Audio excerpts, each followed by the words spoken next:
Cancer healer centre, a new beginning. Krishnapatti ప్రాంతం దళాలకు ప్రతిష్ట. ఈ ప్రాంతం పోరాటానికి మారు పేరు. ఈనాడు నల్లగొండ గడ్డ మీద నిలబడి మనం మాట్లాడుకుంటున్నామంటే తరతరాలుగా ఈ తెలంగాణ ప్రాంతానికి, ఈ ప్రాంత ప్రజలకు ఒక గొప్ప చరిత్ర ఉంది.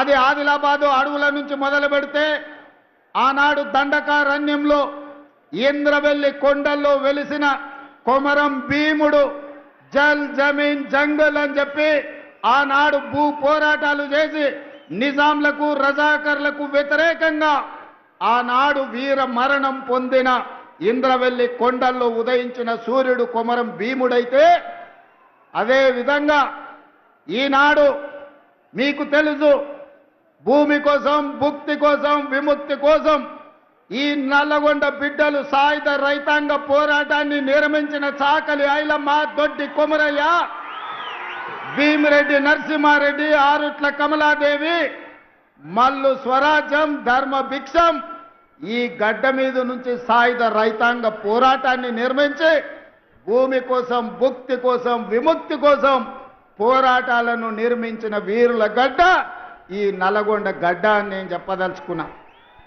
అదేవిధంగా మిత్రులారా, ఆనాడు రాజులకు రాజ్యాలకు వ్యతిరేకంగా కొమరం భీముడు, రామ్జీ గోండు, చాకలి ఐలమ్మ, ఆరుట్ల కమలాదేవి, ఆనాడు దొడ్డి కొమరయ్యలు, సర్దారు సర్వాయి పాపన్న గౌడ్లు ఈ ప్రాంతంలో నిర్మాణం చేసిన పోరాటాలు మనకు స్ఫూర్తి. రావి నారాయణ రెడ్డి లాంటి వాళ్ళు ఆనాడు పండిత్ జవహర్లాల్ నెహ్రూ కంటే మొట్టమొదటి పార్లమెంటులో అత్యధిక మెజారిటీతో గెలిపించిన గడ్డ ఈ నల్లగొండ గడ్డ. దేశంలోనే ఆనాడు పార్లమెంటుకు రావి నారాయణ రెడ్డిని అత్యధిక మెజారిటీతోని పంపించిన పౌరుషాల గడ్డ ఈ నల్లగొండ గడ్డ. అట్లాంటి నల్లగొండ గడ్డ మీద నుంచి దక్షిణ భారతదేశంలోనే ఈసారి పార్లమెంట్లో అత్యధిక మెజారిటీనిచ్చి మీ అభిమాని, మీ పార్లమెంటు సభ్యుని ఈరోజు నల్లగొండ బిడ్డ పోరాటాలకు ప్రతీకగా మీరు ఫలితాలను ఇచ్చారు. Cancer healer centre, a new beginning.